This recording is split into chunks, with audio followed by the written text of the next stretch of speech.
ভক্তগণ, প্রভু জগন্নাথ দেবের দর্শনের জন্য শ্রীক্ষেত্রে যেতে চাই আমি। আগামীকাল সকালেই যাত্রা শুরু করব। ওখান থেকে ফিরে আসার পূর্বে আশ্রমে ঠাকুর পুজোর দায়িত্ব আমি তোমাদের উপর দিয়ে গেলাম। হরে রাম রাম রাম হরে হরে, হরে কৃষ্ণ কৃষ্ণ কৃষ্ণ হরে হরে। সাধু বাবা, জগার দর্শন তো করলেন, এবার চলুন, সামনের এই আশ্রমে আপনার থাকার ব্যবস্থা করে দিচ্ছি। না বলরাম, আমি ওখানে থাকবো না, আজই এখান থেকে প্রস্থান করব।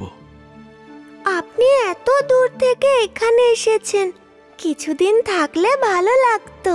মনে সেরকমই ইচ্ছা ছিল, কিন্তু এখানে থেকে গেলে সব অনর্থ ঘটে যাবে, আমি মিথ্যাবাদী হয়ে যাব।